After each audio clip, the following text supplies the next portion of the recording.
नमस्कार। सत्य तथ्य र निष्पक्ष देश दुनियाँका ताजा खबरहरूको अपडेट्स कुकु हाइलाइट्समा स्वागत छ। म वकिल पौडेल। कुकु हाइलाइट सुरु गरौं। राष्ट्रपति र प्रधानमन्त्री कार्कीद्वारा शीर्ष नेतासँग छलफल। यो खबरबाट राष्ट्रपति रामचन्द्र पौडेल र प्रधानमन्त्री सुशीला कार्कीले तीन दलका शीर्ष नेतासँग छलफल गरेका छन्। छलफलमा नेकपा एमालेका अध्यक्ष केपी शर्मा ओली, नेपाली कङ्ग्रेसका सभापति शेरबहादुर देउवा र नेपाली कम्युनिस्ट पार्टीका अध्यक्ष पुष्पकमल दाहाल प्रचण्ड सहभागी छन्। जेएनजी आन्दोलनपछि तीनवटै दलका शीर्ष नेतासँग राष्ट्रपति र पौडेलले गरेको यो पहिलो छलफल हो। पछिल्लो राजनीतिक घटनाक्रम र आगामी फागुन 21 गते हुने निर्वाचनबारे छलफल केन्द्रित रहेको स्रोतले बताएको छ। गत भदौ 23 र 24 गतेको घटना सम्बन्धी उच्च स्तरीय जाँचबुझ आयोगले तत्कालीन गृहमन्त्री एवं नेपाली कङ्ग्रेसका नेता रमेश लेखकलाई बयानका लागि बोलाएको छ। आयोगले आज लेखकलाई पत्राचार गर्दै शुक्रबार बयानका लागि बोलाएको जनाएको हो। आयोगले भदौ 23 र 24 गतेको आन्दोलनको समयमा तत्कालीन प्रशासनिक र प्रहरी प्रशासनका प्रमुख र प्रहरी अधिकारीसँग बयान सकेपछि राजनीतिक नेतृत्वसँग बयान लिन लागेको छ।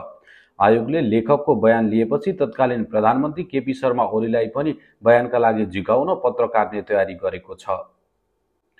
फेवातालको सिमसार पूर्दा पक्राउ परेका युवराज खतिवडालाई 5 दिन हिरासतमा राख्न जिल्ला अदालत कास्कीले अनुमति दिएको छ। फेवातालको शिर पामे क्षेत्रमा गण्डकीका मन्त्री प्रकाश बहादुर केसीको जग्गा पुर्ने क्रममा पुगेको प्रहरीमाथि अभद्र व्यवहार गरेको अभियोगमा सोमबार खतिवडा पक्राउ परेका थिए। खतिवडालाई अभद्र मुद्दामा 5 दिन हिरासतमा राखेर अनुसन्धान गर्न म्याद थप भएको वडा प्रहरी कार्यालय बैधामका प्रमुख डिएसपी नमराज भट्टराईले जानकारी दिनुभयो। खतिवडाले पछिल्लो पटक पामे क्षेत्रमा बिना अनुमति मन्त्रीदेखि पोखराका विभिन्न व्यवसायीको जग्गा पुरेर घडेरी बनाउने काम गरिरहेका थिए। सञ्चार तथा सूचना प्रविधि मन्त्री जगदीश खरेलले नेकपा एमाले आगामी फागुन 21 गते हुने निर्वाचनमा भाग लिन तयार भएको बताउनु भएको छ। एमालेको मुख्यालय च्यासलमा आज अनुगमनको क्रममा पुग्नुभएका उहाँले एमाले निर्वाचनमा भाग लिनको लागि तयार भएको बताउनु भएको हो। सरकारले निर्वाचनको लागि वातावरण बनाइरहेको उल्लेख गर्दै उहाँले एमाले तथा राजनैतिक दलहरूलाई निर्वाचनमा प्रचार प्रसार लगायतका वातावरण बनाउन सरकार प्रतिबद्ध रहेको बताउनुभयो। स्वतन्त्र, भयरहित र धाँधलीरहित ढङ्गबाट निर्वाचन गर्ने वातावरण सरकारले मिलाउने उहाँको भनाइ छ। उहाँले एमालेले समेत निर्वाचनमा भाग लिने बताएसँगै देश निर्वाचनमय बनेको बताउनुभयो। मन्त्री खरेलले एमाले अध्यक्ष केपी शर्मा ओलीको स्थान हदका सन्दर्भमा पनि सरकार लचिल्लो बन्न सक्ने संकेत गर्नुभएको छ। उहाँले एमाले निर्वाचनमा भाग लिने प्रतिबद्धता जनाएपछि सरकारले पनि निर्वाचनको वातावरण बनाउनको लागि सकेसम्मको लचकता अपनाउने बताउनुभयो।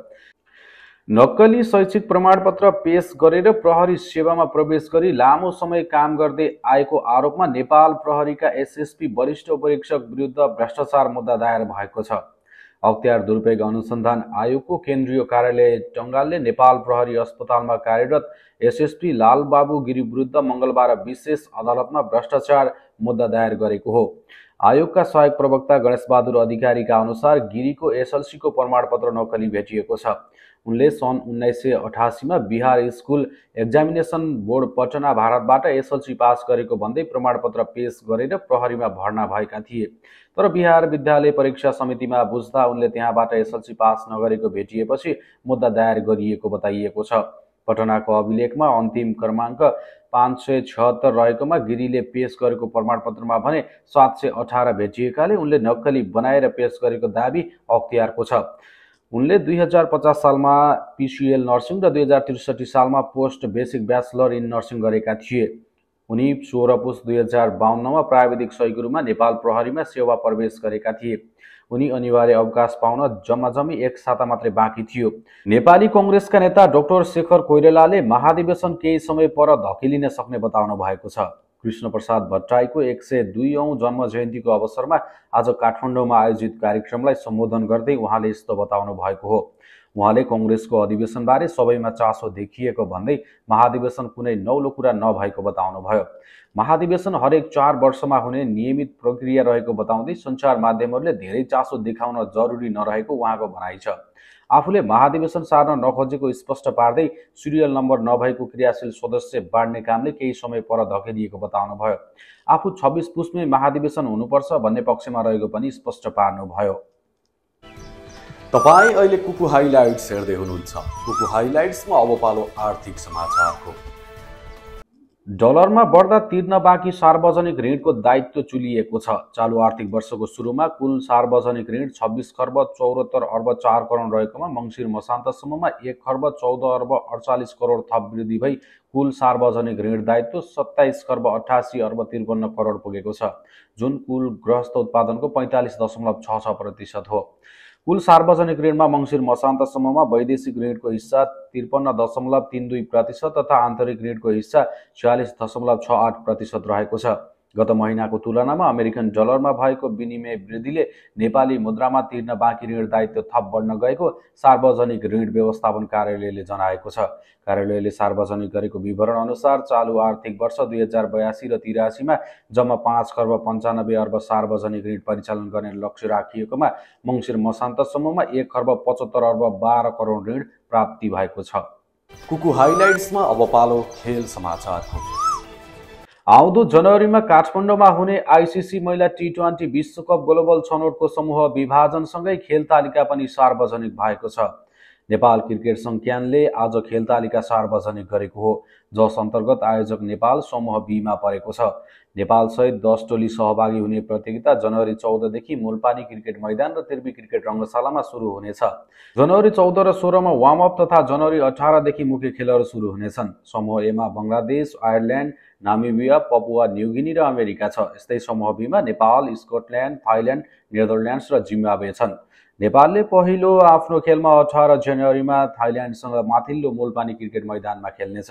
नेपालले पहिलोपटक विश्वकप एसिया छनौट पार गरेर ग्लोबल छनौटमा पुगेको थियो। यस प्रतियोगितामा दुवै समूहबाट शीर्ष 3 मा पर्ने टोलीहरू सुपर 6 मा छनौट हुनेछन्।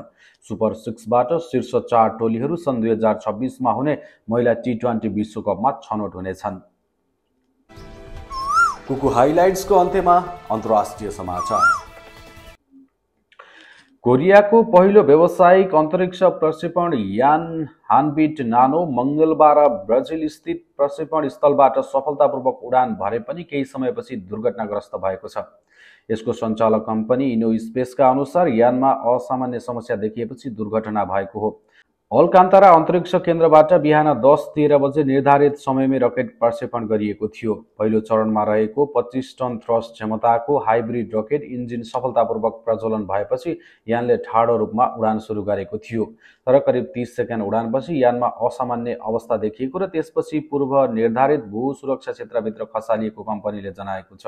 उक्त दुर्घटनामा कुनै मानवीय क्षति वा अतिरिक्त भौतिक नोक्सानी नभएको पनि इनो स्पेसले स्पष्ट गरेको छ। हवस् त, यिनै खबरहरूसँगै आजलाई कुकु हाइलाइट्स यति नै। अर्को हाइलाइट्समा तपाईँ हाम्रो भेट पुनः हुनेछ। कोकिल पौडेल बिदा हुन्छु। नमस्कार।